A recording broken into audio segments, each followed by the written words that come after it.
Becky with your Friday Fit Tip. So we're at the beginning of a new month and I have a whole new theme for you. This month, all my Friday Fit Tips will be about functional strength. And this one's especially for the ladies.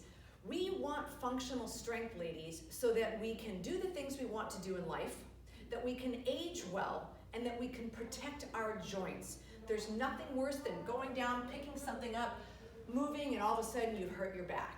So the moves that I'm going to show you over the next 4 Fridays are all functional, meaning they're things we do in every life: squatting, lunging, hinging, and rotating. So we're going to talk about exercises that strengthen the muscles that do those functional moves, and I'm going to show you some of those moves in different variations.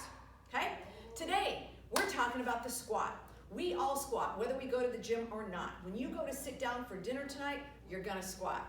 When you go, sorry, I have to say it, when you go to the bathroom today, you're gonna squat. So we need to squat well, and we need to make sure that we keep those hips strong, the thighs strong, and the glutes strong. How do we do a proper squat? Ask 10 fitness coaches, you're gonna get 11 different answers. Here's my answer. Feet a little wider than hip width, feet mainly facing forward, but if you have a little toe turnout, you're gonna need to keep that natural turnout. We're gonna sit back into the hips, drive through the feet, and come up. We wanna make sure knees are over the toes and that knees don't cave in and we don't come onto the toes when we do that squat. Side view, we wanna make sure the butt goes back, trunk comes slightly forward to about the same degree that the shins come forward. If your shin doesn't move forward, we're probably gonna be ending up doing a hinge, right? We need those ankles to be mobile to get a good squat. So number one thing with squatting is get it right before you add any weight on your back, in your hands, anything.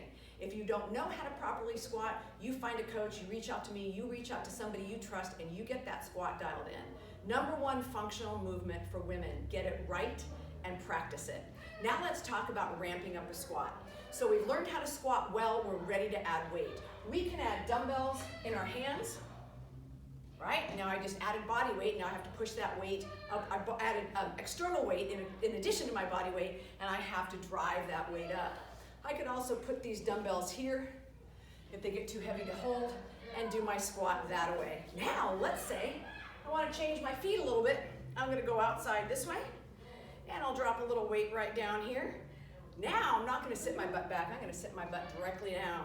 This is a sumo squat. Some people might call it a plie squat. And I'm activating a little bit more of the thigh, a little bit less of the butt, and definitely getting the inner thigh muscles to work here.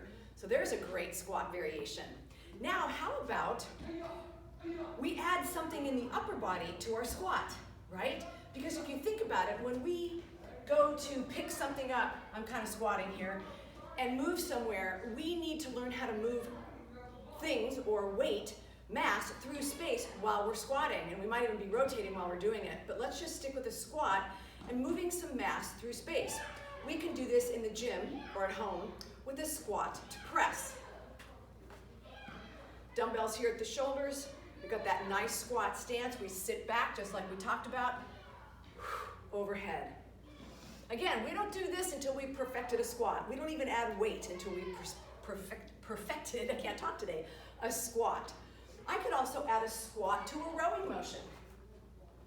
Or I could add a rowing motion to a squat, depending on how you look at it. Got a stretchy band here. I'm gonna do my nice squat, stand up and row. Now I'm getting my core involved, I'm getting the back muscles involved, I'm getting the biceps muscle involved. Compound movement, super duper functional, teaches you how to move through space, engages your core, engages your upper body, and trains your whole body. You get strong in functional movement. Like I said, you're going to age better, you're going to move better, and you will probably decrease your risk for injury. So that is lesson 1 in functional strength for the ladies, and I'll see you next Friday with another functional move. This is Coach Becky with Life Sport Fitness. Make it a great day.